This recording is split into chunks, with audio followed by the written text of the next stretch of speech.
Nuestra investigación se desarrolla en Kingston, Ontario, una ciudad llena de historia, que tiene una población de poco más de 150,000 habitantes. Alguna vez fue un lugar estratégico para la navegación marítima con vistas al lago Ontario en la confluencia del río San Lorenzo y el canal Rideau.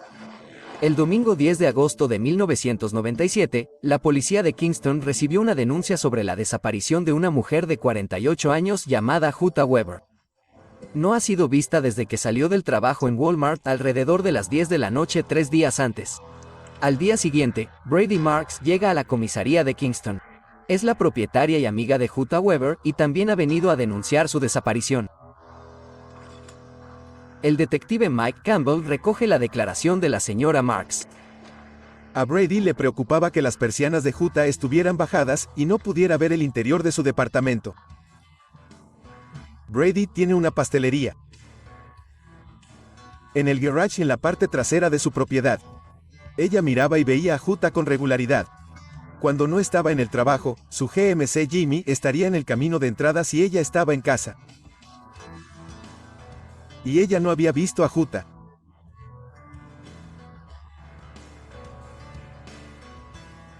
Jutta y Brady se comunicaban casi a diario. El vehículo de Jutta no estaba en el camino de entrada y normalmente le mencionaba a Brady si iba a alguna parte. O no estaría en casa, y eso no sucedió y fue inusual. Brady llamó a la puerta y Jim Wall la abrió. Había estado durmiendo en el sofá. No sabía dónde estaba Jutta. Fue muy evasivo y no dio ninguna explicación sobre dónde estaba, cuándo se fue o cuándo regresaría. Jim Wall es el novio de Jutta y vive con ella en el departamento. Le había dicho a Brady que su relación con Wall se había deteriorado. Le había dado hasta el 15 de agosto para buscar otro lugar y mudarse. Hice controles policiales a través de nuestro sistema informático y gracias a esa investigación me di cuenta de que Jim Wall había estado en prisión. Por supuesto, eso hizo que se encendieran las banderas de inmediato y que tuviera antecedentes de actividad criminal. De hecho, fue declarado culpable de asesinato en segundo grado en 1983 y estaba en libertad condicional de por vida. Esto de por sí ya suscitaba sospechas.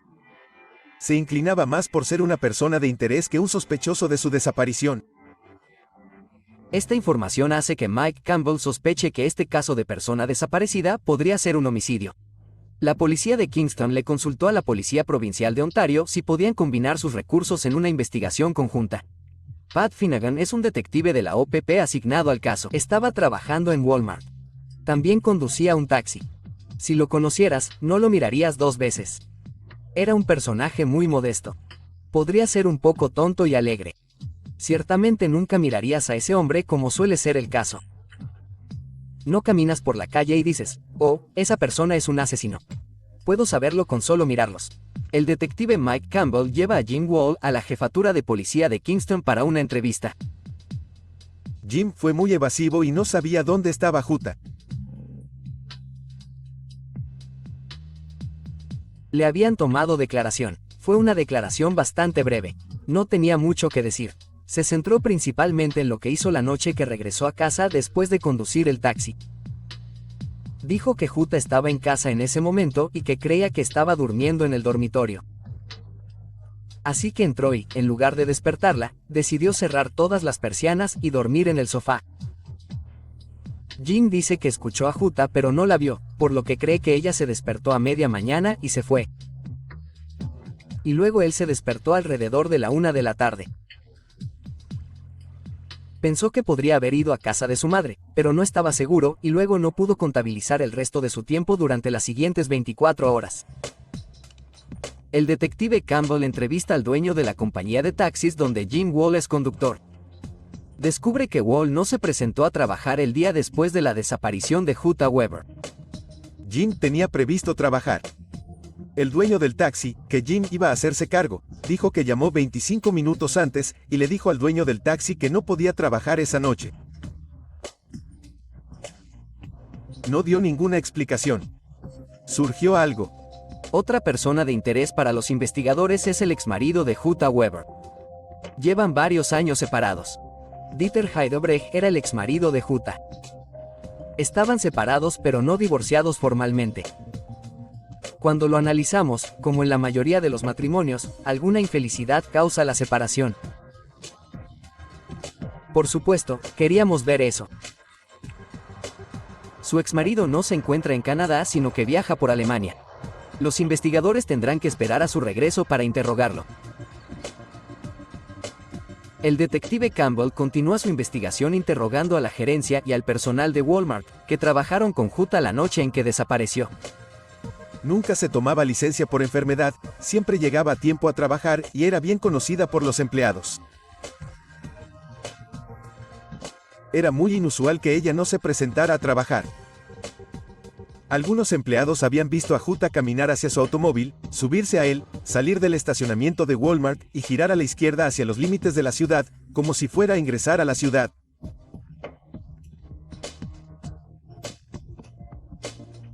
Y eso fue lo último que se vio de Jutta.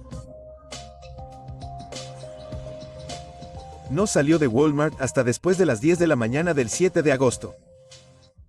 Si hubiera ido directamente a casa, habría llegado a las 10:30 de la mañana. Los investigadores publicaron un comunicado de prensa instando a la comunidad a llamar para brindar cualquier información. Dijimos que esta persona estaba desaparecida y si alguien tiene alguna información sobre el paradero de Jutta Weber, que se comunique con la policía a través de un número de teléfono directo.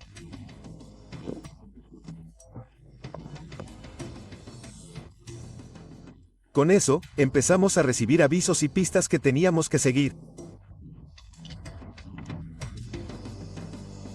Había indicios de que el cuerpo de Jutta Weber estaba en una bahía del lago Sydenham. Entonces, en ese momento, tuvimos que realizar un rastreo del lago con una cámara submarina.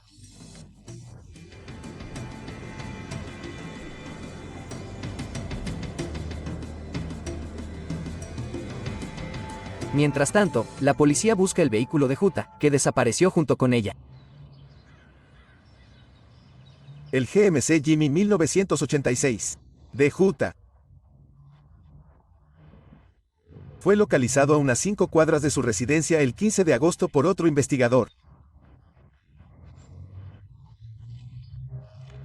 Entrevistas posteriores con personas de la zona determinaron que el vehículo estaba estacionado en una calle cercana antes de la medianoche. Esto se remonta al momento en que Jutta desapareció. Entonces habría sido el 7 de agosto. Y luego las mismas personas se levantaron a la mañana siguiente y notaron que ya no estaba en esta calle, estaba estacionado en College Street. Entonces pensaron que era inusual porque nunca lo habían visto antes, no era de la zona, no pertenecía allí. Así que permanecerá en College Street durante algunos días. El vehículo es incautado y examinado por la unidad forense de la OPP. Aplicó lo que se conoce como luminol. En el interior del vehículo, el luminol simplemente reacciona con determinadas proteínas que se encuentran, por ejemplo, en la sangre. También puede reaccionar con productos a base de cloro, como Javex. Pero se encontraron algunas reacciones. Los investigadores quieren determinar si estas reacciones podrían ser sangre. Uno de sus expertos realiza una prueba. En la parte trasera del GMC Jimmy de Jutta Weber, en la puerta trasera, había una zona alfombrada con una mancha bastante importante.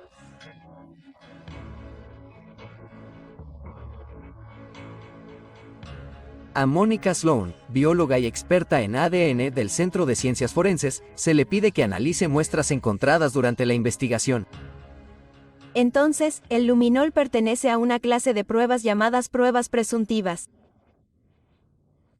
Cuando se obtiene una reacción positiva con ellos, se presume que es potencialmente sangre.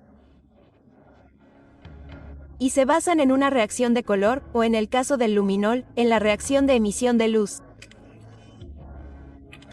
La hemoglobina en la sangre contiene sustancias que provocan que se produzca esta coloración. Estas pruebas suelen ser muy sensibles. Una de las razones por las que las agencias policiales utilizan luminol y otras pruebas similares es su sensibilidad. Sin embargo, la sensibilidad es un arma de doble filo, por lo que obtendrás reacciones con otras sustancias que imitan esa misma interacción con tu indicador. Es una compensación hasta cierto punto, pero sigue siendo una sustancia química muy útil para encontrar sangre cuando se busca en un espacio grande, como una residencia o un automóvil. Y cuando se buscan cantidades muy pequeñas de sangre, lo que puede ser el caso si hay indicios de que se realizó una limpieza.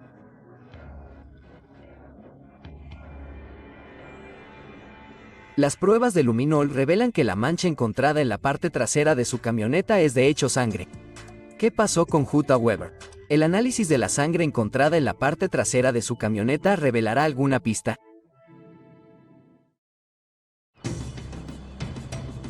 A las 10 de la noche, del 7 de agosto de 1997, en Kingston, Ontario, Jutta Weber deja su trabajo en Walmart. Nadie la ha visto desde entonces. Su camioneta es encontrada una semana después de su desaparición. Se encuentra una gran mancha en la parte trasera de su vehículo que podría ser sangre humana. 2 semanas después de su desaparición, los investigadores obtuvieron una orden de registro para realizar un registro exhaustivo del departamento donde vive. El equipo forense de la OPP inspecciona el departamento. Un miembro del equipo busca rastros de sangre. Roció luminol por todo el departamento y encontró reacciones en la cocina y el baño. Entonces tuvo reacciones positivas que lo llevarían a creer que se había limpiado sangre. Entonces se tomaron muestras de eso. De hecho, pedazos del piso de la cocina fueron cortados y enviados al Centro de Ciencias Forenses. Una vez que la identificación me convenció de que la evidencia no se echarían a perder. Si continuaba mi investigación registrando el lugar, entré a buscar pertenencias, maletas y ropa que pudieran no estar allí.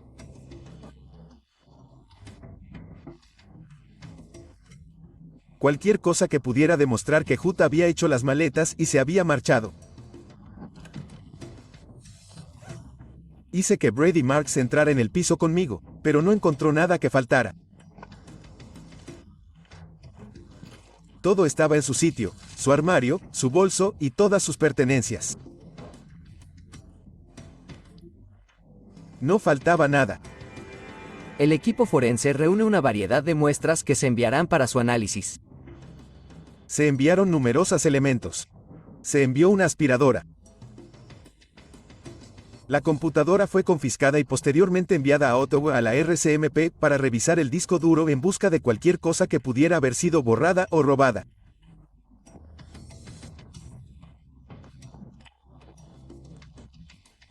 Dejé de peinarme por posible ADN de Jutta Weber.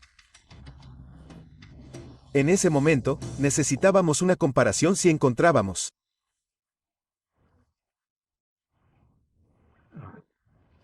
sangre. Los investigadores envían las muestras recolectadas a Monica Sloan, experta en ADN del Centro de Ciencias Forenses. El primer artículo presentado en el caso fue un revestimiento de la puerta trasera del vehículo GMC Jimmy, que se decía que era el vehículo de la señorita Weber.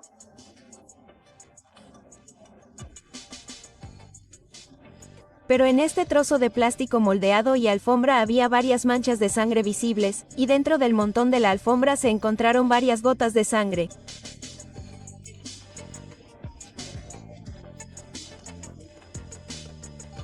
Lo que no nos dice es si esa sangre es humana o animal. Si alguien llevaba en la parte trasera del camión un pescado del viaje de pesca del fin de semana. El perfil de ADN le dice a Monica Sloan que la sangre encontrada en la alfombra es sangre humana femenina. Y ese es aproximadamente el único rasgo físico que puedo distinguir sobre una persona a partir del perfil de ADN que suelen generar los científicos forenses, ya sea que provenga de un hombre o una mujer. Después de eso, no me dice nada sobre la persona, en términos de su altura, de qué color son sus ojos o si tiene alguna propensión a alguna enfermedad en particular. Entonces, una vez que tenga estos perfiles desconocidos, necesitará algo con qué compararlos. Nos referimos a estas muestras de comparación como muestras de referencia. Son muestras que han sido recolectadas de un individuo. Pasan por el mismo proceso que las muestras desconocidas. Y un perfil de ADN se desarrolla de la misma manera. Y luego es cuestión de comparar las dos muestras para ver si cada una de las ubicaciones de ADN en el perfil de ADN de la muestra de referencia coincide con todas las ubicaciones de ADN de la muestra desconocida. En este caso particular, hay un pequeño problema. La persona de interés, la señorita Weber, no aparecía por ningún lado. Entonces tenemos una jerarquía de muestras que nos gusta usar. En primer lugar, una muestra directa de la persona y, en segundo lugar, una muestra de uso personal. Entonces, tomar una muestra de algo que esa persona y solo esa persona usaría regularmente. Y eso se hizo en este caso particular, utilizando un cepillo de dientes de la casa de la señorita Weber. El ADN encontrado en el cepillo de dientes de Jutta Weber y en la sangre en la parte trasera del vehículo es similar. Pero los investigadores están buscando una manera de verificar su descubrimiento. El siguiente paso, en términos de las muestras que podemos utilizar, son las muestras familiares. Por ejemplo, utilizar los padres de una persona que se cree que es la fuente del perfil desconocido o para usar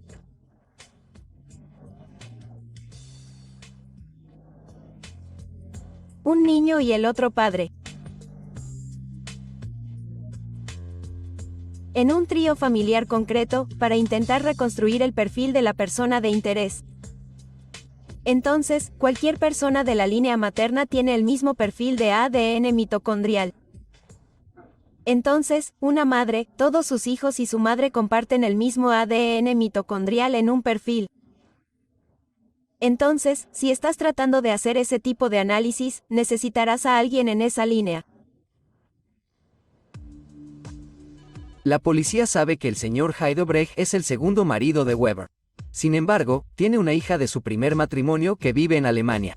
Me puse en contacto con la hija de Jutta, Satu Mutanen, que vivía en Alemania, y le informé que su madre estaba desaparecida y que necesitaría una muestra de su ADN y el de su padre.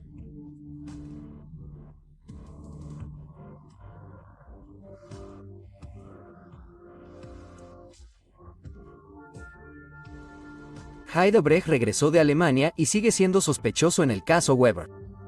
Proporciona muestras de ADN que se utilizarán para determinar si estuvo involucrado en la desaparición de su ex esposa. Entrevisté a Dieter y él fácilmente me contó sobre su relación y cómo terminó.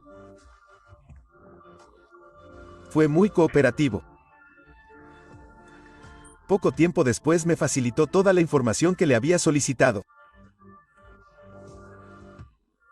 Para demostrar que cooperaba. Que en realidad estaba fuera del país, en Alemania, cuando Jutta desapareció.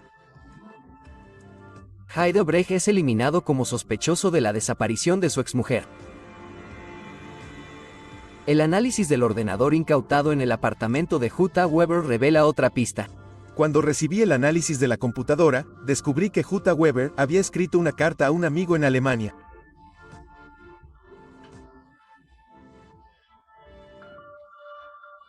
En esa carta, hablaba de Jim Wall robándole dinero y ella quería deshacerse de él.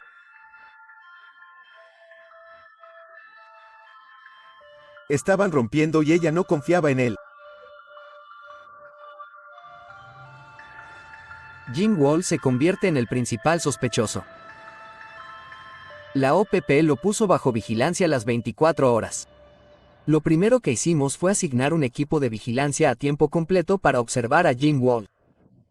Seguirlo y ver a dónde fue, con quién se reunió y qué estaba haciendo. Y eso nos arrojó información interesante. Y se encontró con un compañero.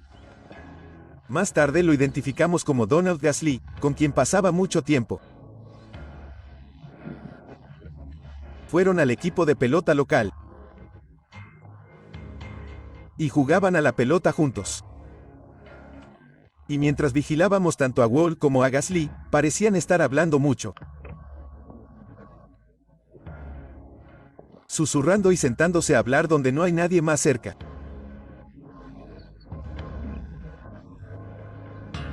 Una vez que me di cuenta de quién era Donald Gasly con sus antecedentes y actividades criminales,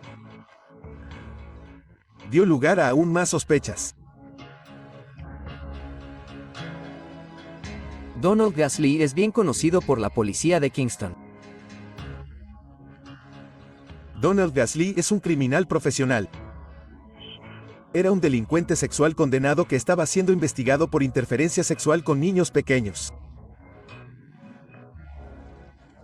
Otro detective de mi departamento estaba a punto de arrestar a Donald Gasly cuando desapareció. Y no se encontraba por ninguna parte. La vigilancia de Jim Wall continúa, revelando que ha iniciado una relación con otra mujer. A lo largo de la investigación, descubrimos a una mujer llamada Deborah Brooks, que estaba en el hospital. Ella misma había admitido debido a una crisis nerviosa. Jim Wall, como taxista, tenía que recogerla para llevarla a su residencia y conversó con ella. Conocía a su exmarido, que también era taxista. Habían estado juntos en una fiesta y él bailó con Deborah Brooks. Pero en un momento, una vez que su exmarido se enteró de que ella estaba en el hospital, fue a visitarla, le trajo cigarrillos y comenzó una relación con ella en el hospital.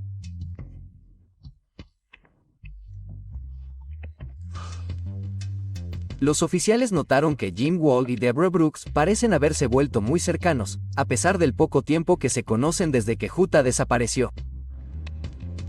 Supervisan todas las actividades de Wall en busca de otras pruebas. Lo seguimos hasta una joyería. Después de que se fue, entramos en la joyería y hablamos con el joyero.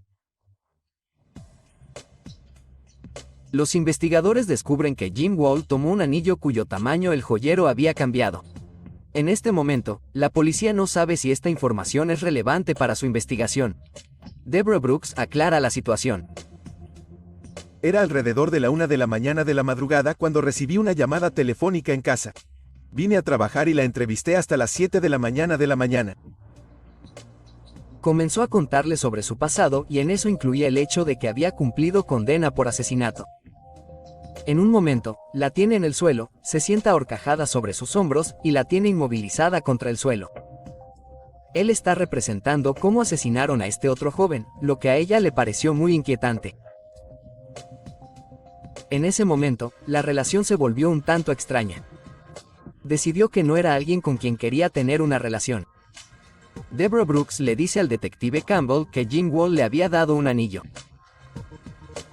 Jim quería recuperar el anillo. Él siguió llamándola y ella le dijo, no quiero verte más. Los investigadores descubrieron que el anillo pertenecía en realidad a Jutta Weber. Jim Wall le regaló a Jutta Weber un anillo al comienzo de su relación. Lo único que faltaba en su apartamento era ese anillo. Jutta Weber compró ese anillo con un reembolso que obtuvo cuando devolvió un juego de anillos de bodas que Jim le había regalado en mayo de 1997. Entonces, si conectas los puntos, esto es lo que Jim cree que es un romance que concluye en matrimonio. Jutta lo rechaza, dice, no quiero tener nada que ver con esto, y les comentó a sus amigos que ella no quería tener nada que ver con eso. Entonces, en lugar de simplemente devolverle sus anillos, los lleva a Walmart, obtiene un reembolso y se compra un anillo decorativo. El Centro de Ciencias Forenses recibe un perfil de ADN de la hija de Jutta Weber. Pudimos utilizar la muestra de la hija de la señora Weber y del padre de la hija para ayudar a confirmar que la donante del perfil del cepillo de dientes era la madre biológica de esta joven.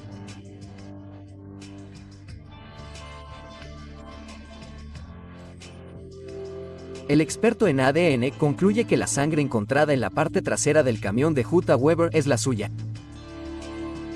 Y la cantidad era tanta que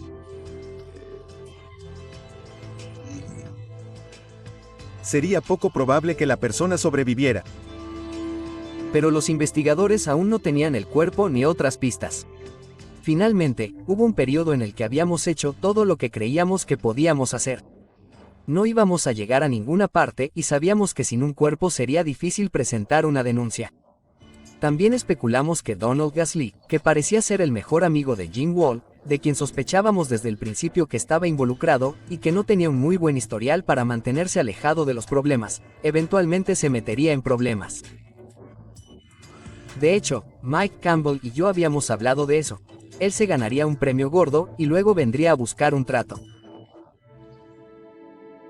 ¿Se harán realidad las intuiciones del detective Finnegan o la desaparición de Jutta Weber seguirá siendo un misterio para siempre? Jutta Weber desapareció misteriosamente una noche en Kingston, Ontario.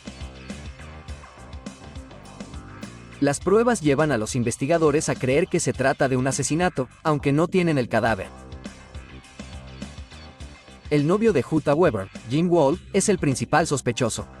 La policía lo vigila de cerca, pero no tiene pruebas concluyentes para arrestarlo. Después de 18 meses de trabajo, los investigadores se encontraron con un punto muerto y el caso quedó inactivo. La desaparición de Jutta Weber sigue siendo un misterio. Casi 2 años después, Mike me llamó y me dijo: no vas a creer esto, pero acabo de recibir una llamada de un abogado llamado Steven Sapp, y representa a Don Gasly. La policía de Kingston había acusado recientemente a Don Gasly y tenía una orden de arresto contra él por varios cargos de agresión sexual. Don Gasly estaba huyendo y la policía lo estaba buscando. Gasly lo sabía y, a través de su abogado, estaba tratando de llegar a un acuerdo con Mike Campbell, diciendo: quiero asegurarme de obtener la libertad bajo fianza por estos cargos. A cambio, le daré información sobre Jim Wall y Jutta Weber. Desde el principio, Mike explica que la policía no hace ese tipo de tratos y que el fiscal de la corona sería el único en condiciones de hacer cualquier tipo de trato. Bueno, eso probablemente no iba a suceder y, por supuesto, cambiamos el juego encontrándolo a él primero. Tan pronto como lo arrestaron en Ottawa, dijo, Detective Campbell. Te diré cualquier cosa, simplemente no dejes que me lastimen. Te diré todo lo que quieras saber. Donald Gasly relata hechos que apuntan a la participación de Jim Wall en la desaparición de Jutta Weber. La historia de Donald Gasly fue que, antes de que Jutta desapareciera, había preguntado sobre el éter y qué hace Quick Start. Quick Start es para carburadores de autos más antiguos, donde puedes agregar un poco de Quick Start y arrancará el auto. Es éter.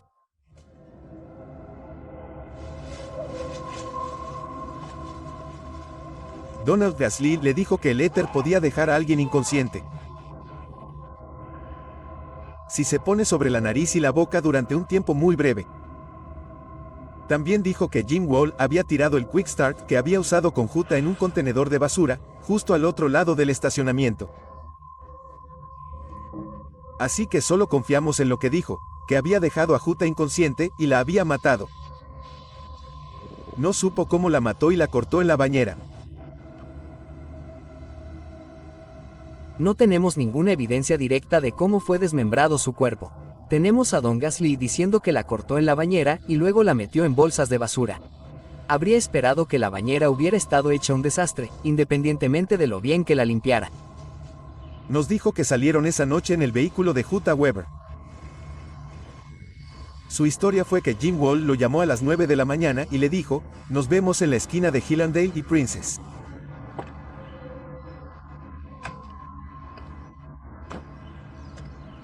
No explicó por qué tomó una pala, una cofia y guantes, pero sí dijo que no supo lo que estaba pasando hasta que subieron al vehículo, donde Jim Wall le dijo que Jutta estaba en la parte de atrás. Salieron por un tramo oscuro de la carretera junto a una excavación rocosa. Ellos detuvieron el vehículo. Gasly se dio cuenta de que había bolsas de basura en la parte de atrás y que Jutta Weber había sido cortada, desmembrada y metida en bolsas de basura. Y ayudó a Jim Wall. Lleva las bolsas al pantano. Donald Gasly afirma saber dónde está el cuerpo de Jutta Weber.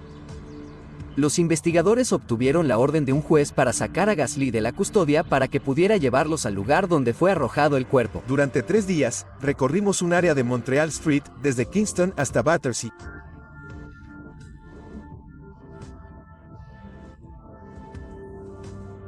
Y Donald Gasly siguió siendo evasivo y era difícil saber si estaba diciendo la verdad.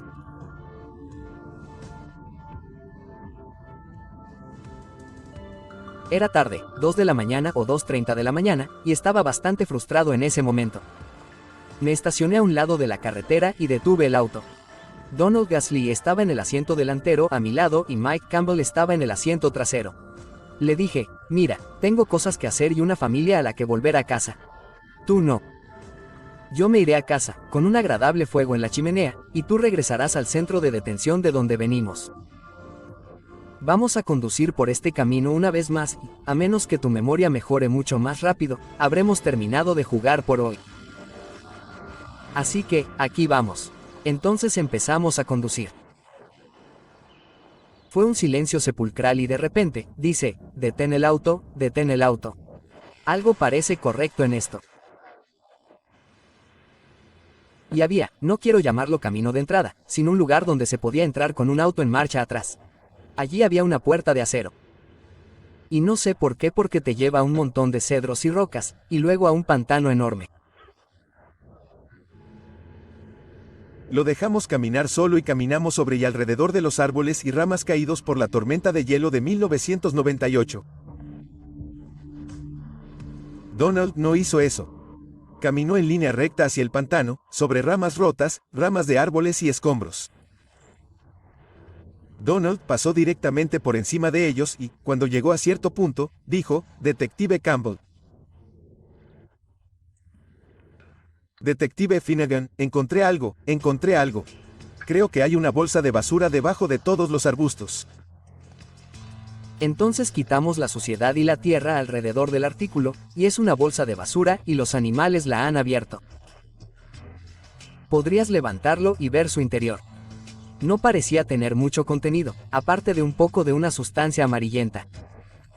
Parecía una papilla vieja y seca, que ahora sé que era adipocere, que es un estado de carne en descomposición. Mientras miramos eso, Mike Campbell grita, Pat. Creo que necesitas venir aquí. Entonces caminamos hacia donde estaba y él señaló el suelo.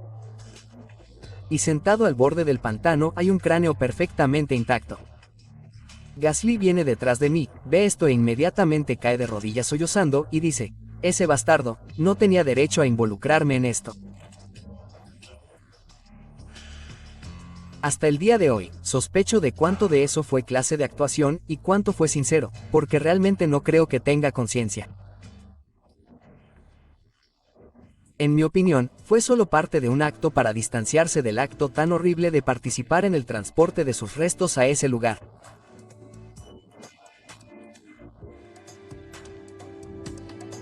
¿Es realmente el cráneo a Jutta Weber?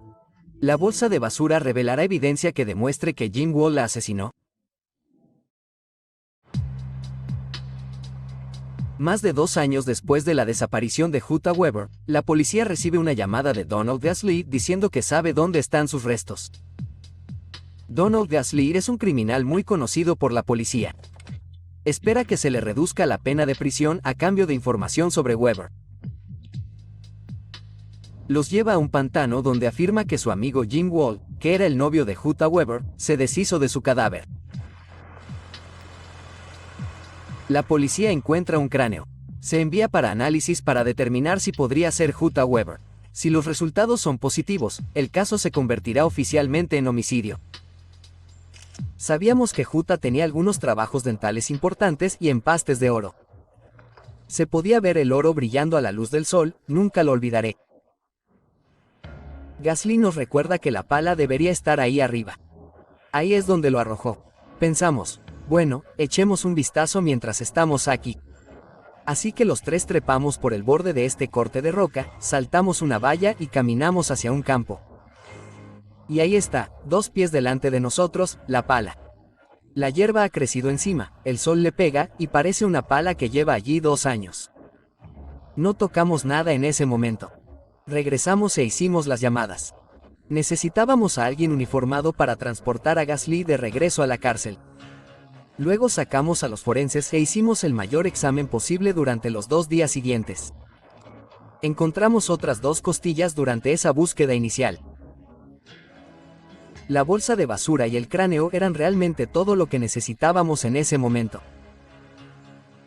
El cráneo fue entregado a la unidad de identificación y posteriormente enviado al Centro de Ciencias Forenses para su análisis.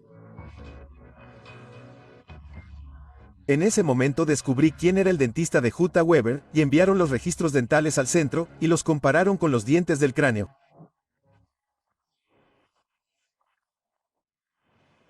El descubrimiento del cráneo es el primer avance en casi 3 años. Los investigadores esperan que los huesos aporten más pruebas. Necesitamos que alguien profesional nos diga qué hubiera pasado con el cuerpo si hubiera huesos. Y fue entonces cuando solicitamos la ayuda de la antropóloga Kathy Gruspier de Toronto. Kathy Gruspier es una antropóloga forense que trabaja para el Centro de Ciencias Forenses de Toronto.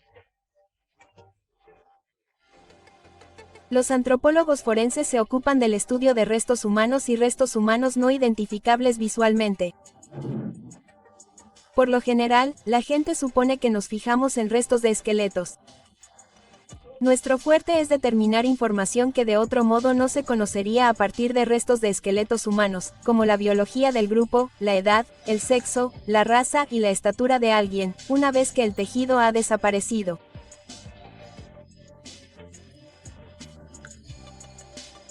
Esto es bastante temprano en la historia de la antropología forense en Ontario, 2000, lo creas o no.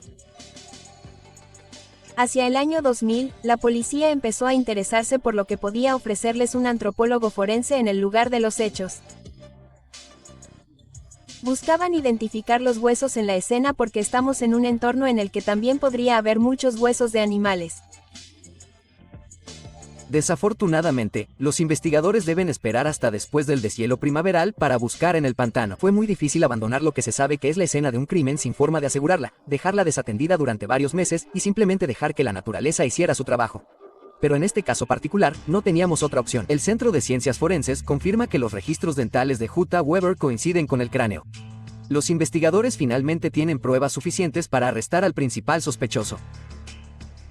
Arrestamos a Jim Wall el 13 de enero de 2000, a las 5 de la mañana de la tarde. Caminamos hasta el auto, abrimos la puerta del conductor y le pedimos que saliera. Dijimos, Jim Wall, estás arrestado por el asesinato en primer grado de Jutta Weber.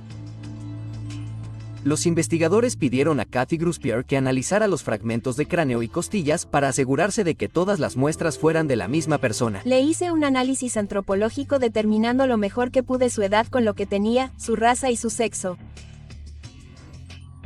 Normalmente, en un esqueleto, encontraré una variedad de traumas, que consistirán en lo que llamamos trauma o enfermedad antes de la muerte.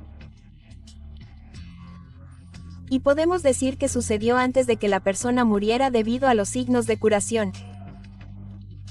Especialmente en el caso de los esqueletos en el exterior, hay daños post-mortem por parte de los animales.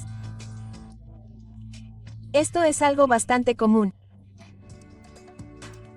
Los investigadores tienen ahora fragmentos de cráneo y costillas que pertenecen a Jutta Weber.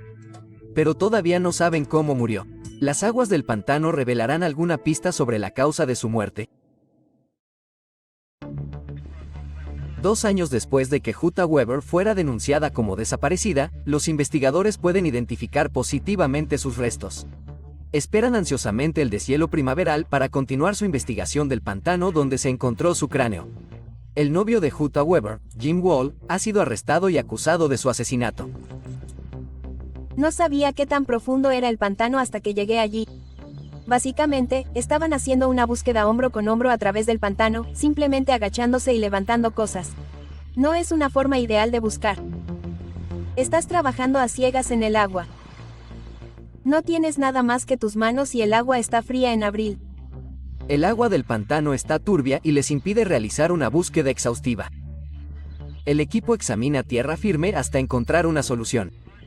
Le dije, ve por lo seco. O sea, los animales no se van a comer en el agua y todos los huesos que encontramos en lugares altos y secos. Ahora sé que los coyotes, y probablemente también algunos lobos, tienden a arrastrar cosas hasta más de 1 kilómetro de distancia. Los únicos huesos que se encontraron el primer día estaban en esos pequeños montículos secos. Obtuvimos todos los huesos del brazo derecho, la escápula, el húmero y la parte inferior del brazo derecho el primer día, y emocioné mucho a todos. Sin embargo, nos dimos cuenta de que teníamos que encontrar alguna manera de deshacernos del agua. No puedes buscar, no puedes ver a través, y meter las manos es simplemente revolver las cosas. La búsqueda se ha prolongado durante 2 días para asegurarse de que no dejen ninguna evidencia. Los investigadores deciden eliminar una presa de castores para drenar las turbias aguas del pantano. Entonces hicimos una búsqueda final. Caminé hacia el pantano, subí al primer montículo y encontré el fémur derecho proximal con 4 marcas de corte. Después de 3 días, la búsqueda en el pantano ha terminado. Kathy Gruspier ahora debe analizar los huesos encontrados. Teníamos el cráneo, 2 costillas fragmentadas, el omóplato derecho, el hueso del brazo derecho, los 2 huesos inferiores del brazo derecho, el omóplato izquierdo y solo el extremo superior del hueso del muslo derecho.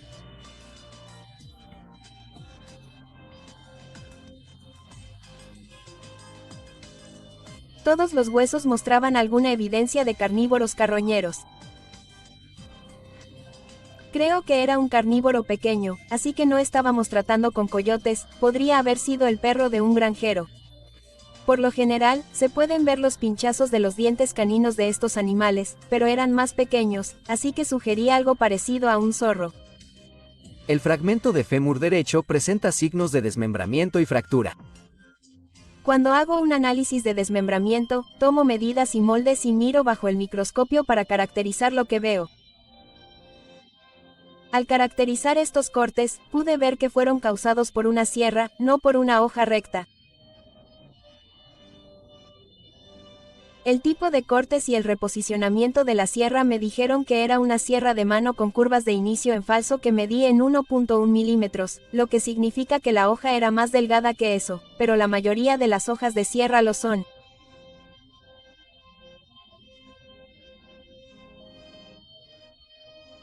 Había algunas dobleces, lo que sugería que se trataba de una hoja endeble. Di ejemplos de qué tipo de sierra podría tener una hoja tan delgada como esa y ser algo flexible. Sugerí algo como una sierra para metales, pero no estaba seguro. No teníamos una causa de muerte, como usted sabe. Sin embargo, la única pieza de hueso que teníamos que estaba desmembrada y tenía marcas de corte directamente a través de ella, era de la parte superior del muslo. No soy patólogo, así que no puedo decir la causa de la muerte en este caso, pero si le cortas la pierna a alguien a través del muslo, la arteria femoral se corta y no podría sobrevivir. No podemos decir si estaba viva o muerta en el momento en que se hizo el corte. El fémur se encuentra en mal estado, por lo que es enviado a Estados Unidos para análisis de ADN mitocondrial. Los investigadores deben confirmar que el fémur también pertenece a Jutta Weber, porque las marcas de sierra encontradas en él demostrarán que fue desmembrada. El abogado defensor de entonces iba a negarse a aceptar, como declaración de hecho consensuada, que el fémur perteneciera a Jutta Weber. La tienes su cráneo. Tendremos que vivir con las radiografías dentales, pero ¿quién puede decir que no provienen del cuerpo de otra persona? Ese era el juego que estaban jugando. El hecho de que no tuviéramos evidencia directa que vinculara Jean Wall al asesinato real. Ellos intentaron crear un escenario diferente para el jurado de que Donald Gasley cometió el asesinato. Y que Jean Wall era un espectador inocente que simplemente ayudó. Que fue Don Gasley, quien pudo haber ido al departamento de Jutta y asesinarla esa noche. Y como Jim era su amigo, lo ayudó. Jean Wall nunca dijo una palabra durante las 6 semanas del juicio. Ni una sola vez en mi vida he oído a ese hombre decir, yo no lo hice. Yo no maté a Jutta Weber. El juicio terminó cuando el jurado volvió y emitió un veredicto de culpabilidad por el asesinato en primer grado de Jutta Weber. Jim fue sentenciado a cadena perpetua sin posibilidad de libertad condicional durante 25 años. Jean Wall es encarcelado por el brutal asesinato de Jutta Weber. Se lleva consigo los secretos de lo que realmente sucedió la noche del 7 de agosto de 1997. Las aguas estancadas del pantano podrían haber sido el cómplice perfecto de un asesino. Pero los animales que viven en la zona y los persistentes investigadores lograron que el agua revelara sus secretos más profundos. Agregue agua.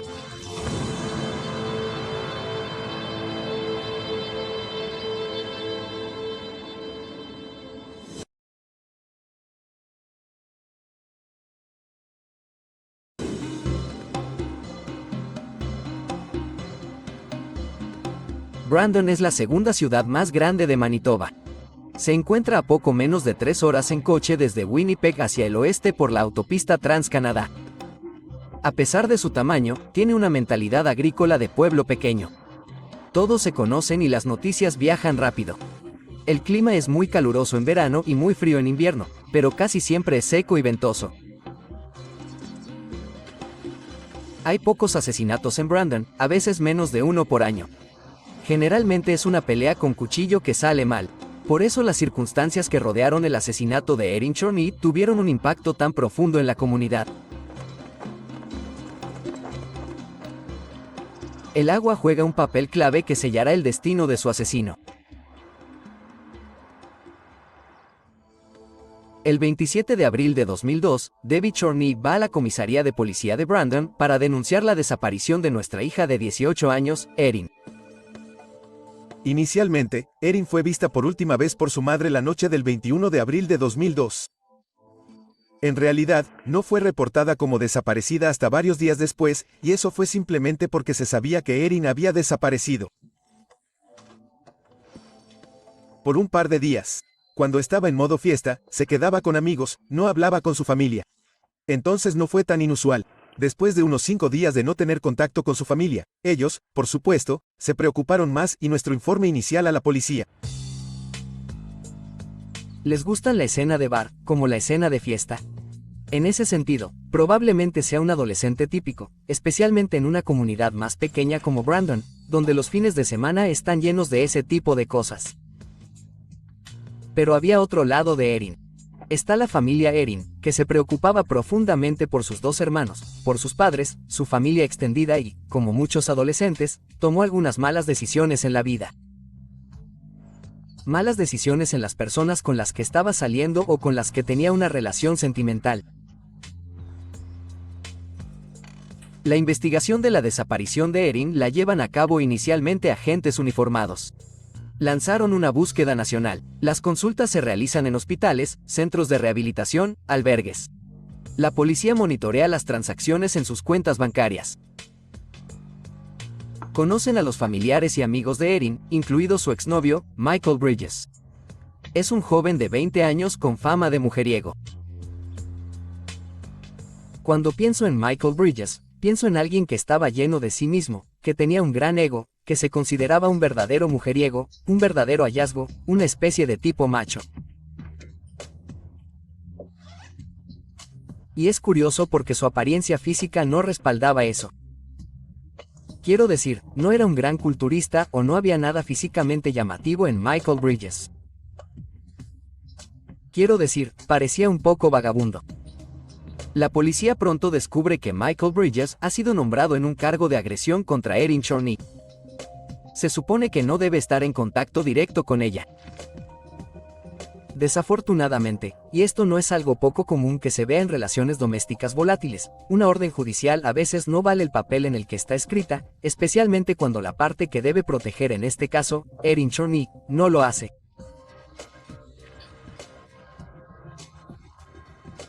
Ni siquiera quiere cumplir con las condiciones del mismo.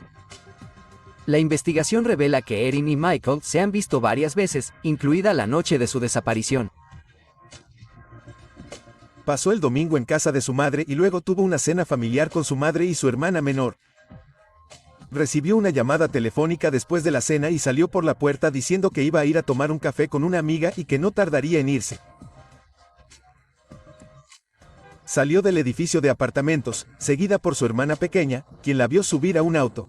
Y ese fue el último contacto que tuvo su familia con Erin. El coche al que sube Erin pertenece a la madre de Michael Bridges. El amigo de Michael conduce y actúa como intermediario en las llamadas telefónicas. Después de 10 días, todavía no se encuentra a Erin. El caso de la persona desaparecida se entrega al agente Dallas Lockhart de la Unidad de Investigación Criminal. Una de sus primeras iniciativas es conocer a Michael Bridges para tener una mejor idea de quién es. Aunque inicialmente Mike Bridges era simplemente una persona de interés en la investigación, creíamos firmemente que probablemente tenía algún conocimiento de dónde había llegado Erin. Por eso quería ser un poco más asertivo en mi conversación con él. Así que de hecho le pedí que asistiera a nuestra estación central donde podía tener un poco más de control sobre la entrevista. Lo tuve en una sala de entrevistas real debajo de nuestro entorno y grabé en video y audio nuestra conversación inicial. Bridges no niega haber pasado parte de la velada con Erin. Nos brindó una narración muy pacífica, casi romántica, de lo que sucedió en su casa.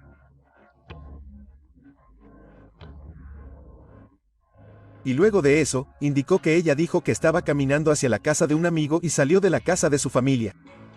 Nunca más será escuchado ni visto. Aunque Lockhart es consciente de que Erin acusó a Bridges de agresión, decide no interrogarlo al respecto. Curiosamente, el cargo de agresión se resolvió muy rápidamente. La semana en que Erin desapareció, Mike compareció ante el tribunal donde se declaró culpable del cargo de agresión y fue sentenciado a libertad condicional. Ciertamente fue algo que guardé. Lo primero que tenía en mente era saber que había violencia involucrada en la relación. Quería avanzar en la investigación y no insistir mucho en lo que había sucedido en el pasado. La reacción inicial de Bridges cuando me reuní con él fue en realidad bastante convincente. Le hice muy temprano en la entrevista una pregunta muy directa sobre si tenía algún conocimiento o participación en la desaparición de Erin. Y si miras las respuestas escritas, el guión se lee muy bien.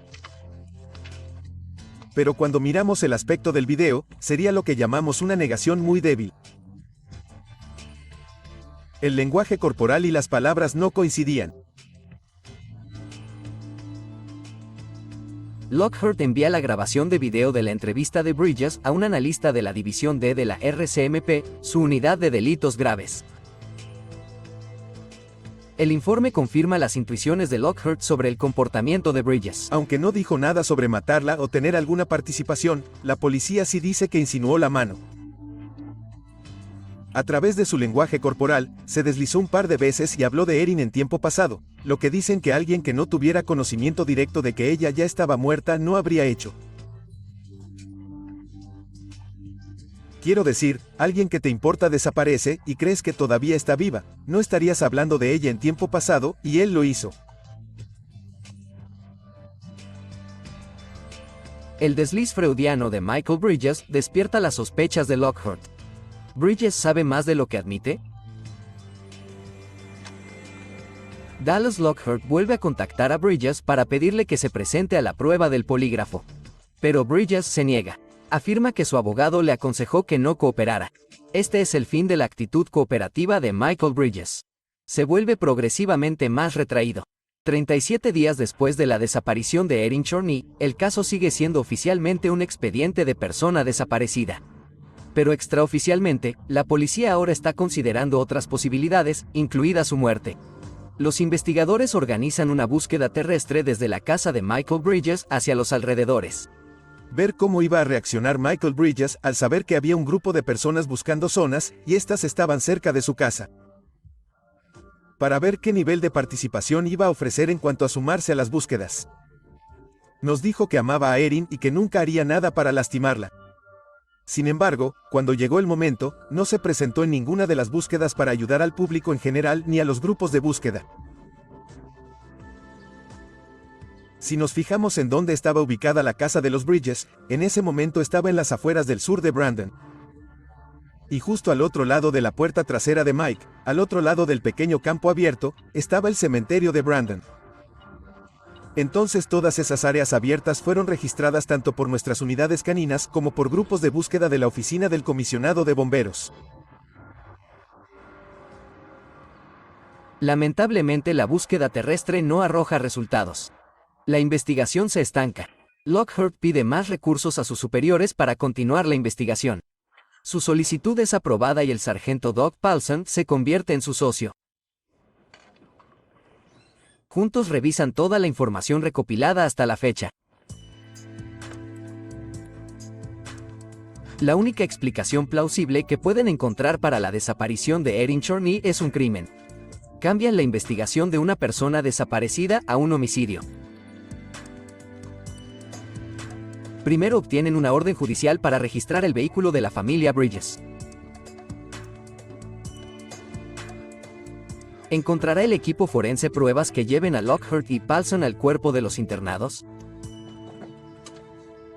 ¿Podrán finalmente establecer qué papel jugó Michael Bridges en esta misteriosa desaparición?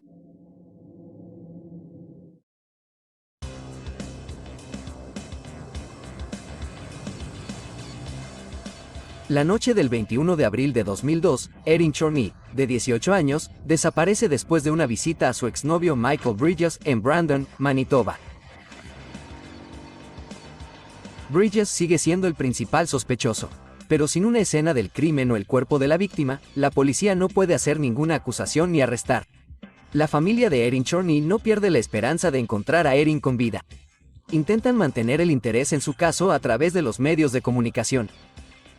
Los investigadores Lockhart y Paulson deciden la nueva estrategia para reunir pruebas.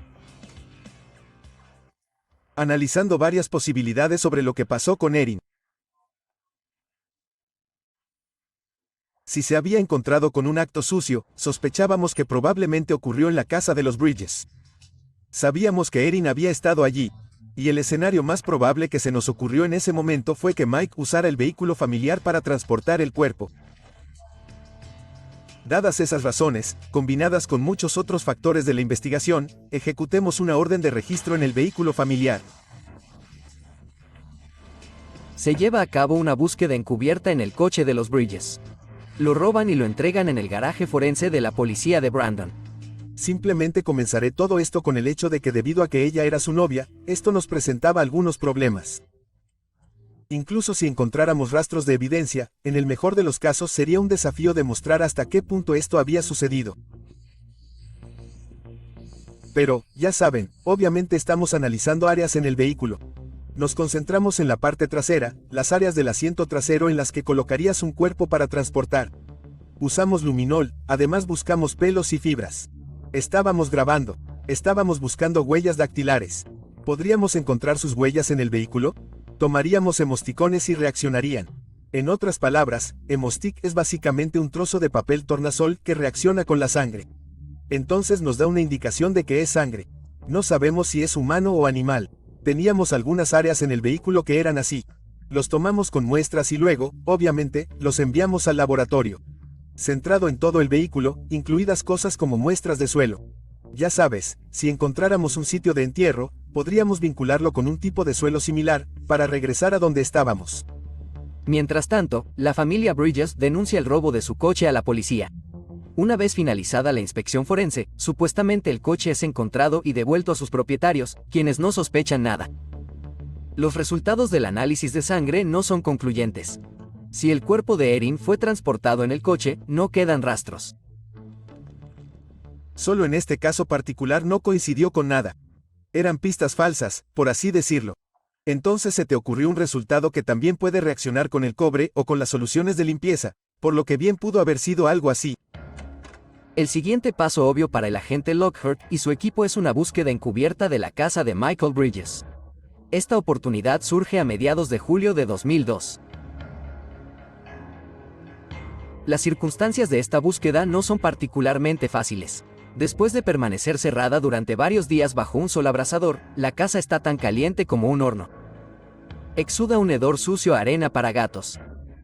La policía sufre el calor. Otra dificultad es que deben borrar todo rastro de su presencia. El equipo de técnicos toma decenas de fotografías de la casa para poder volver a poner todo en su sitio tras el registro. Teníamos áreas, en particular en la sala de estar, que nos entusiasmaron mucho cuando comenzamos a examinarlas. Era un escondite y en realidad había una mancha en el escondite que coordinaría con el lugar donde alguien pudo haber sido golpeado en la cabeza y habría estado acostado aproximadamente. Ya sabes, pensamos que está bien, tiene que ser así, ¿verdad? Entonces volvimos a examinar zonas del baño. Recibimos golpes diminutos en el baño. Encontramos evidencia de que ella estaba en la casa. Encontramos su identificación que estaba escondida en la caja de una videograbadora.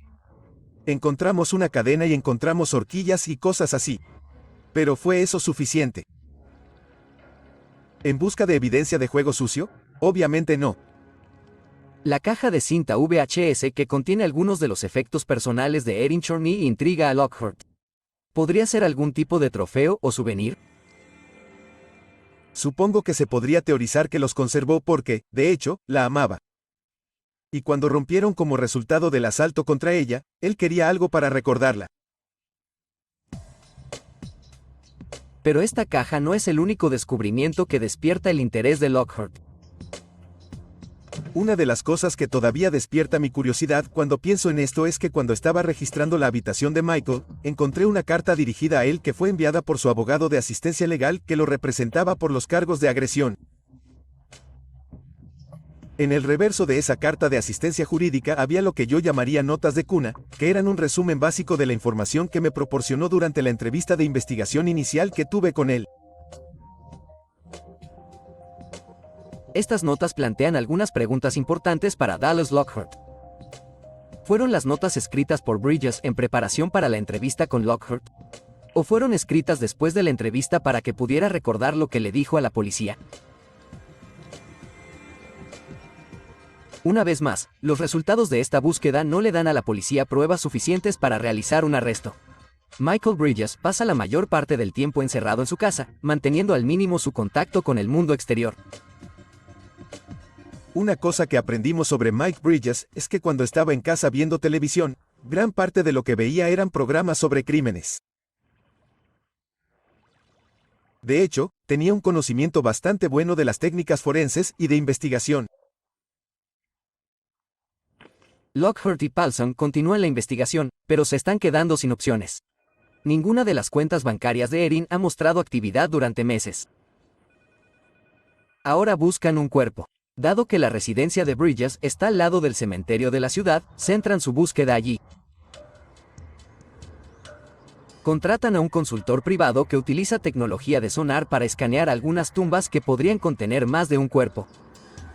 Observamos tumbas que habrían estado potencialmente abiertas en el momento y alrededor de esa fecha, como recién abiertas para el entierro, en y alrededor del momento en que Erin desapareció. Nuestra mentalidad en ese momento era, bueno, ¿qué tumbas habrían estado realmente abiertas, como listas para entrar ataúdes, y hay muy pocas? Es un cementerio grande con una ventana muy estrecha, menos de media docena, y esas son las que hicimos que sonaran Alice para ver si había algo inusual. Esta búsqueda tampoco arroja ninguna pista y la investigación queda inactiva. Sin embargo, Lockhart y Paulson intentan evitar que el caso de Erin se enfríe. Una de las cosas que realmente intentamos hacer fue mantener esto siempre en la previsión del público. Nunca quisimos que Erin se convirtiera en una persona más desaparecida. Varios meses después, un giro inesperado e intrigante de los acontecimientos reaviva el interés en el caso de Erin Chorny. Recibimos, creo que fueron 4 cartas en total, a partir del otoño de 2002. En relación con esta investigación, creo que queda una en un área pública, que posteriormente nos fue entregada, y otra estaba dirigida a la familia Chorny, que nos entregaron y luego nos enviaron 2 más por correo. Y estas cartas nos preocuparon bastante porque contenían un lenguaje que sugería que el escritor estaba involucrado o que el escritor era un amigo cercano o un socio o bien conocido de una persona involucrada. Bueno, aparte de lo obvio de leer y observar el contenido de las cartas, también sometimos cada carta a un examen forense. Así que hicimos revisar el papel en busca de huellas dactilares. Hicimos revisar la tira para lamer en el sobre e incluso en el sello para ver si había alguna evidencia de ADN en ellos. Tuvimos un análisis de escritura a mano con qué comparar. En este caso, Michael Bridges, porque en ese momento en que teníamos las cartas, había sido identificado como sospechoso en una investigación de homicidio. El análisis forense no arroja ningún resultado. Incluso el lenguaje utilizado en las cartas es confuso y críptico y no llega a una conclusión clara. Hay referencias a que quizás Erin esté enterrada en algún lugar. Hablando de agua, ese tipo de cosas. Luego Lockhart y Paulson idean un plan para hacer avanzar la investigación. El sargento Paulson y yo discutimos la posibilidad de utilizar una operación encubierta en esta investigación. Y comentamos las ventajas y desventajas de utilizar este tipo de operación. ¿Cómo encajaría en esta investigación? Se necesitarán varios meses de preparativos para que la operación encubierta esté en marcha. Se organizan recursos considerables dignos de una producción de Hollywood. ¿Será suficiente para convencer a Michael Bridges de que revele el papel que pudo haber desempeñado en la desaparición de Erin Chorney?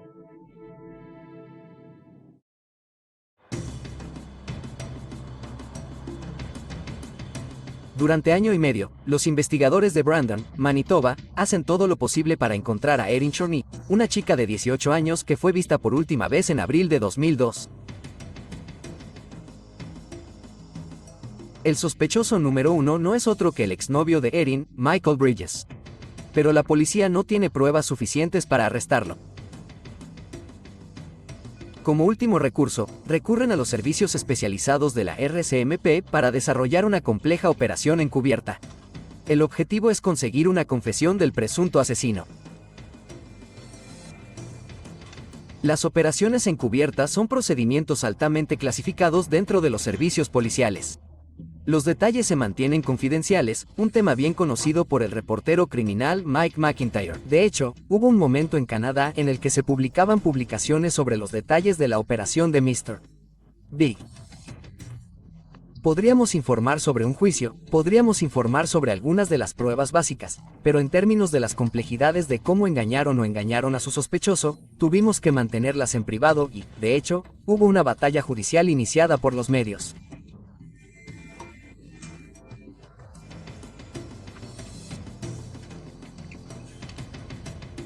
Y creo que con razón la Corte Suprema dijo que aquí tiene que haber cierta responsabilidad. Tiene que haber algo de transparencia. La operación encubierta comienza con una investigación muy exhaustiva sobre su objetivo, Michael Bridges. Tenían que conocer a su objetivo y buscaban aprender todo lo que pudieran sobre esta persona. ¿Qué lo hizo funcionar? ¿Qué le gustó? ¿Qué no le gustó? Y utilizan ese conocimiento para formar la base. El primer enfoque es una parte fundamental de esta investigación. Quiero decir, si lo estropeas, entonces el escenario está preparado para un desastre potencial, así que tienes dos, desde el principio, colócalos en ese anzuelo.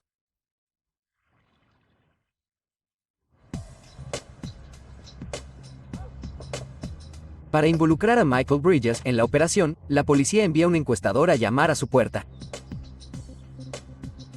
Ella le dice que si realiza una breve encuesta para una estación de radio, todos los participantes participarán automáticamente en el sorteo de un premio, en este caso, un viaje para asistir a un partido de hockey de los Calgary Flames. Por supuesto, la policía sabía que Michael Bridges era un gran fanático del hockey, específicamente un fanático de los Calgary Flames. Y eso lo interesó, el par de minutos que tomó responder estas pocas preguntas, y lo hicieron todo de manera profesional. Tenían membrete oficial. Tenían un sitio web que habían creado. Pensando que si sospecha lo más mínimo y hace algún tipo de verificación, descubrirán que se trata de una empresa legítima y una encuesta legítima. La policía cree que el éxito de una operación encubierta reside en su secreto. Es fundamental que el sospechoso no tenga ninguna sospecha. Mike McIntyre señaló que la mayor ironía en el caso de Michael Bridges es que había sido advertido. Greg Brodsky, el abogado de Michael Bridges, le había advertido a Bridges meses antes de que comenzara el señor Big que podrían intentar realizarle una operación encubierta y que debía tener cuidado.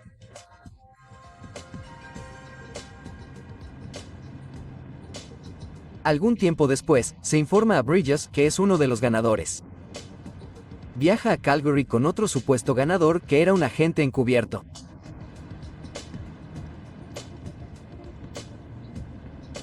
Durante el viaje se gana la confianza de Bridges. El agente le revela a Bridges que es parte de una pandilla y que Mr. Big está interesado en conocerlo. Cada encuentro con Bridges es grabado y filmado. Detrás de escena, Lockhart y Paulson trabajan estrechamente con el equipo encubierto y un fiscal para ayudar a investigar y guiar el escenario de esta operación a medida que se desarrolla. De hecho, incorporaron a la investigación a un abogado de la corona desde el principio para que supervisara todos los pasos que estaban tomando para que fuera una especie de prueba judicial, por así decirlo. Así que había un fiscal veterano que estaba viendo exactamente cómo se estaba desarrollando esto y, obviamente, si había algún paso en falso en el camino que pudiera ser problemático, se plantearía.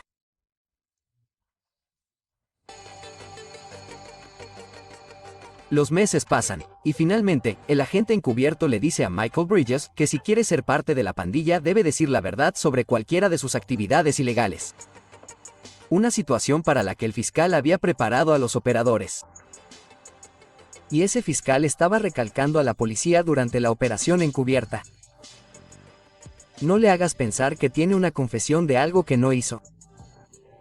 No le dé la impresión de que solo queremos escuchar una especie de cola de pez de su parte. Acláralo. Y dejaron en claro repetidamente que no les importa lo que haya hecho en su vida. Si no ha hecho nada, está bien. Pero si ha cometido algún tipo de delito o delitos, tienes que ser sincero con nosotros.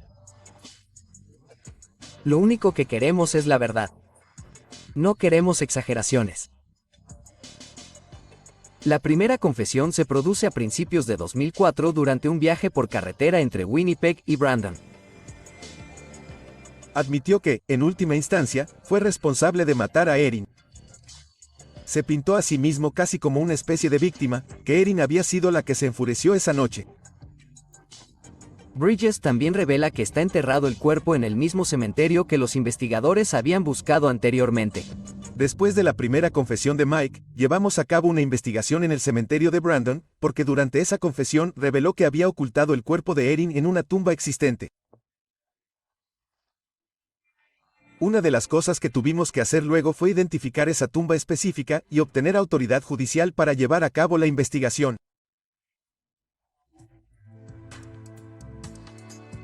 Usando sonar, los investigadores no pudieron encontrar ninguna señal del cuerpo porque Bridges había usado una tumba más antigua que las que examinaron. Lockhart y Paulson obtuvieron una orden judicial para investigar la tumba identificada por Bridges. Esperan encontrar alguna evidencia que valide su confesión. Proporcionará la investigación de la tumba a la policía las pruebas que necesita o demostrará que Bridges mintió una vez más.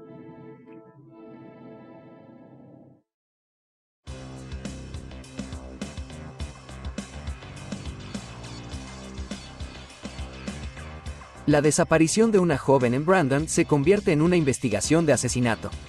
Sin pruebas físicas, la policía de Brandon pidió a la RCMP que coordinara una operación encubierta 22 meses después de la desaparición de Erin Chorny. Michael Bridges revela su secreto a un agente encubierto que cree que es miembro de una pandilla. Para comprobar que Bridges ha dicho la verdad, la policía se prepara para investigar una tumba en el cementerio de Brandon que podría contener 2 cadáveres en lugar de uno. Dado que la operación de picadura está en curso, es fundamental mantener la sonda oculta. Los investigadores trabajan de noche. Esto sucedió en febrero. En las praderas canadienses en febrero, observamos que las heladas descienden en algunos casos hasta casi 2,5 metros. Así que nos estábamos preparando para cavar en el suelo, que era similar al concreto y, sin embargo, lo hicimos de una manera subrepticia donde no solo el público en general lo sabría, sino que incluso los empleados del cementerio no estarían al tanto de nuestras actividades. Y una de las principales razones para que lo hiciéramos subrepticiamente es que, por supuesto, no queríamos que Bridges supiera que la información que había divulgado a nuestro operador ahora estaba en manos de la policía y que estábamos actuando en consecuencia. Nos dieron instrucciones bastante explícitas sobre hasta dónde podíamos llegar. El juez fue muy explícito, no se perturbarán los restos existentes, lo que fue respetuoso con las demás familias. Por eso queremos que sea consciente de ello. Entonces sabíamos la profundidad que teníamos que excavar. Teníamos el equipo planeado.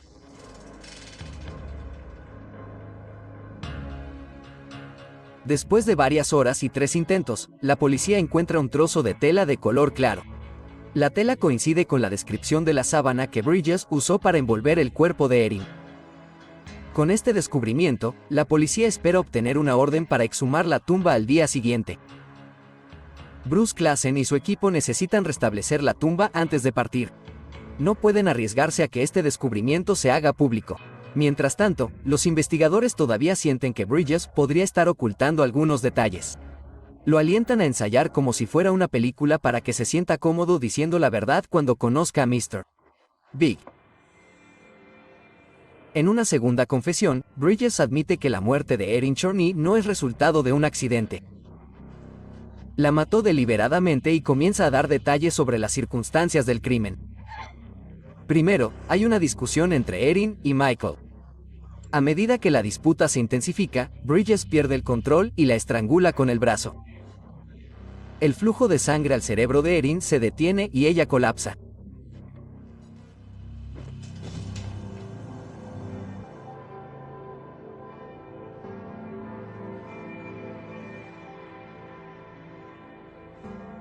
El estrangulamiento podría explicar por qué los técnicos forenses no pudieron encontrar ningún rastro de sangre en la casa o el coche de Michael Bridges. Los investigadores todavía sienten que les faltan algunas piezas del rompecabezas. Esperan que Bridges divulgue más detalles cuando tenga su tan esperada reunión con Mr. Big. Bridges confiaba mucho en estas personas. Ni siquiera sabía cómo se llamaban y no preguntó. En ningún momento de toda esta investigación dice siquiera cómo se llama. ¿Quiénes somos? La tercera y última confesión de Michael Bridges se produce el 12 de febrero de 2004. Tiene lugar en una habitación de hotel en Winnipeg. La habitación está conectada con cámaras encubiertas. Con el pretexto de calmar sus nervios mientras espera la reunión con Mr. Big, el operativo sugiere que Bridges ensaye lo que le dirá al jefe por última vez. Esta confesión final es la más detallada de todas. Bridges revela su estado de ánimo la noche del asesinato. El asalto inicial la había dejado inconsciente, pero aún viva, y ahora tenía que hacer algo más. Así que ahora pasó de un asalto violento a un estrangulamiento, y él se toma el tiempo, y esto le habría tomado unos minutos para obtener la extensión del secador de pelo, envolverla alrededor de su garganta, y aparentemente estrangular hasta quitarle la vida. Pero ella todavía no moriría. Al menos a sus ojos. Ella todavía mostraba algunos signos de vida, aunque débiles. Entonces vuelve a tomar la decisión y describe algunos momentos de reflexión en cada etapa en los que realmente piensa, ¿qué hago a continuación? ¿Qué tengo que hacer para matarla? Entonces llena la bañera y uno solo puede imaginar que le llevará unos minutos. La bañera no se llena instantáneamente, así que él la llena mientras ella está en una especie de agonía, luchando, jadeando por su último aliento. Y cuando la bañera está llena ella va.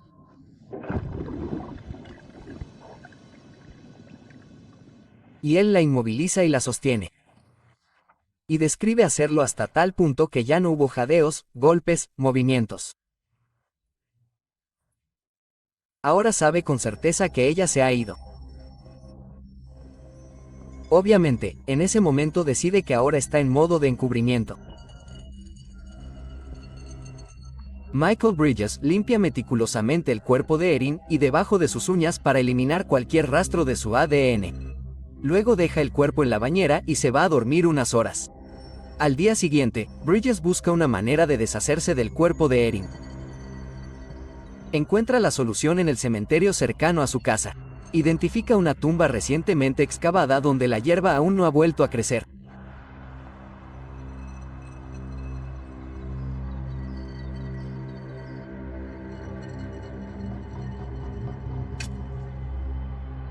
Cava unos metros en la tumba. Coloca el cuerpo envuelto de Erin a solo unos metros por encima del ataúd existente y luego vuelve a llenar el agujero.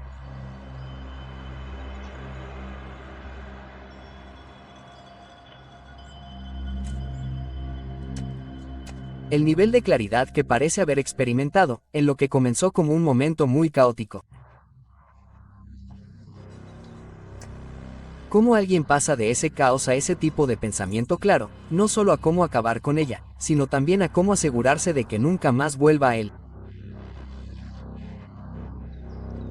Ese es un nivel de desviación que creo que realmente sorprendió a las personas que siguieron este caso.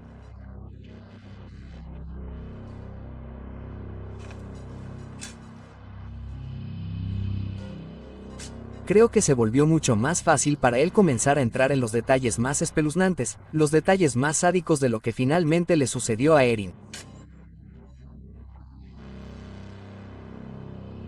Después del ensayo, Bridges espera ver a Mr. Big, pero en cambio se lleva la sorpresa de su vida. Varios agentes liderados por el sargento Paulson irrumpen en la habitación y arrestan a Bridges por asesinato en segundo grado. Michael Bridges parecía un ciervo atrapado por los faros cuando se dio cuenta de que todo su mundo, todo en lo que creía, acababa de derrumbarse sobre él. Y el agente que pensaba que era su amigo que estaba allanando el camino hacia este nuevo y fantástico estilo de vida, era en realidad un policía encubierto. Después de una frustrante investigación de 22 meses, la policía tiene que reunir pruebas para el juicio. Tienen que verificar la mayor cantidad posible de la confesión de Michael Bridges. El día después del arresto de Bridges, los agentes forenses están de regreso en el cementerio de Brandon. Se preparan para exhumar el cadáver de Erin Chorney. Lo tratamos como una excavación arqueológica. Quiero decir, tamizamos cada trozo de tierra. Así que bajamos capas a la vez, documentamos, fotografiamos y, efectivamente, el cuerpo comenzó a hacerse visible o el sudario que lo cubría se hizo visible. El cuerpo había sido envuelto en una envoltura de plástico, por lo que estaba prácticamente intacto. Había algunos huesos más pequeños del pie, que no habían sido envueltos con tanto cuidado y estaban sueltos. Estos fueron recopilados cuidadosamente. El cuerpo fue exhumado y se pronunció la muerte en ese momento del 13 de febrero de 2004, a las 15:15 horas, 3:15 de la tarde.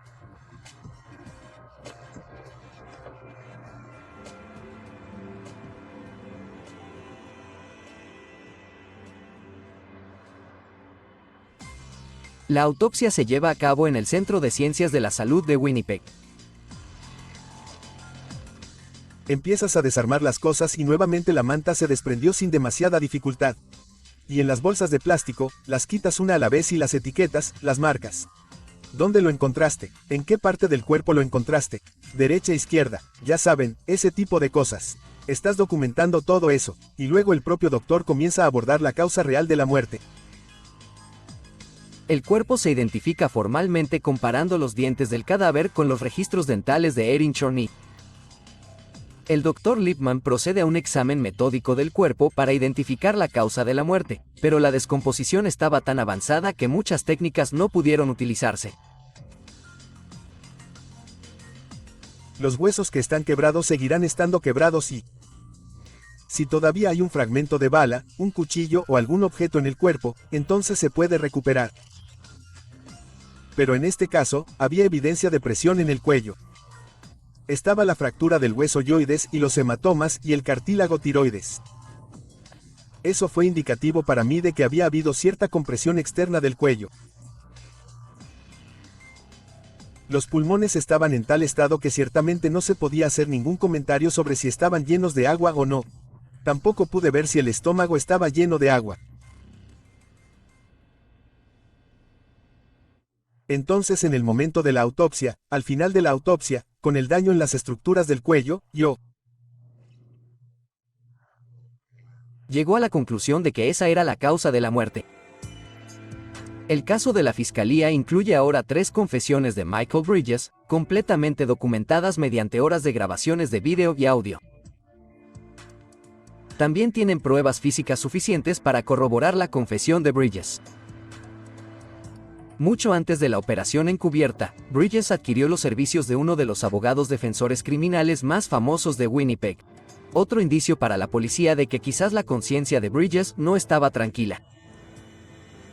¿Encontrará la defensa algún defecto en la investigación realizada por Lockhart y Paulson? Después de casi 2 años de investigación, Michael Bridges es acusado del asesinato de Erin Chorney. Las confesiones obtenidas por la policía durante una operación encubierta revelaron todos los detalles del asesinato. Comienza con una disputa doméstica entre una pareja joven que se vuelve violenta. Bridges se enoja y estrangula a Chorney para asegurarse de que esté muerta. Luego llena la bañera y mantiene su cabeza bajo el agua durante 20 minutos. La noche siguiente, envuelve el cuerpo, lo lleva al cementerio municipal y lo entierra en una tumba recién llena. El juicio comienza el 14 de junio de 2005. Dos cuestiones clave alimentan los intercambios entre el abogado defensor y el fiscal. En primer lugar, ¿son las pruebas obtenidas mediante la operación encubierta admisibles ante los tribunales? En segundo lugar, ¿premeditó Michael Bridges su crimen? Quiero decir, en ese momento, la parte policíaca de este caso en el juicio había desaparecido. Bridges no iba a poder discutir. Sabía algo que solo el asesino sabría y era la ubicación del cuerpo.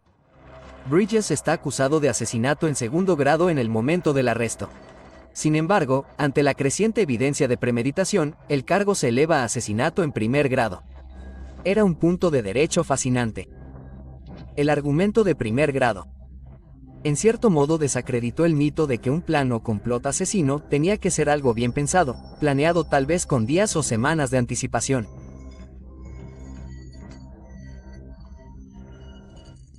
Por ley, y como se argumentó con éxito en este juicio, un plan para asesinar puede formarse en cuestión de minutos. Y eso es exactamente lo que pasó aquí. La corona argumentó con éxito que Michael Bridges pasó suficiente tiempo con Erin Chorney inconsciente en el suelo. Podría haber hecho una de dos cosas. Podría haber intentado salvarla, podría haber llamado a una ambulancia, podría haber llamado a la policía, podría haber hecho algo personalmente para salvarla. Pero en esos pocos momentos que admite, se sentó allí en silencio, con la vida de ella colgando de un hilo. Fue entonces cuando formó el plan para matar. El estrangulamiento, el ahogamiento y el encubrimiento.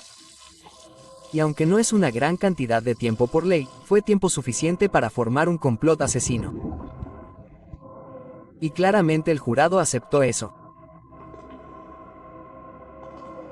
Al final del juicio, Michael Bridges es condenado a cadena perpetua sin posibilidad de libertad condicional durante 25 años. Bridges apela, pero es desestimado en octubre de 2006. Este crimen, sin testigos, sin una gota de sangre, fue casi perfecto. Y si Michael Bridges hubiera podido guardar su secreto, la policía nunca habría podido demostrar su participación a pesar de las fuertes presunciones en su contra. ¿Había cometido el crimen perfecto? Posiblemente. Hay muchas posibilidades de que esto nunca se descubra. Ciertamente, el cuerpo de Erin, las posibilidades de que su cuerpo alguna vez fuera descubierto eran extremadamente remotas. No se trata de alguien que arrojó un cuerpo a un río que, ya sabes, semanas o meses después, de alguna manera podría salir a la superficie. Había puesto a Erin en un lugar en el que nadie jamás la encontraría. Y por esa razón, y por el hecho de que se aisló y mantuvo este secreto, probablemente tenía buenas razones para pensar que se saldría con la suya. Pero al final del día, su búsqueda de dinero, su búsqueda de vivir un cierto estilo de vida que sentía que merecía y su gran boca gorda fue lo que lo acabó. Este caso pone de relieve las ventajas de una operación encubierta, que en algunas circunstancias es la única forma de resolver un caso. Aquí es donde todo se unió. La tormenta perfecta de una operación encubierta. Porque a diferencia de casi cualquier otra operación de Mr. Big que se haya realizado en Canadá, no solo buscaban a un asesino. Estaban buscando a un asesino y a la víctima, y eso es lo que hizo que este fuera tan único. En este caso, el agua jugó un papel revelador. Cuando Michael Bridges decidió utilizar agua para completar su crimen, convirtió un drama doméstico en un asesinato premeditado. La acción a sangre fría de Bridges conmocionó a la policía, a la comunidad e incluso al juez durante su juicio. Pero el recuerdo de Erin Chorney sigue vivo en los corazones de su familia, amigos y todos los involucrados en llevar su muerte ante la justicia.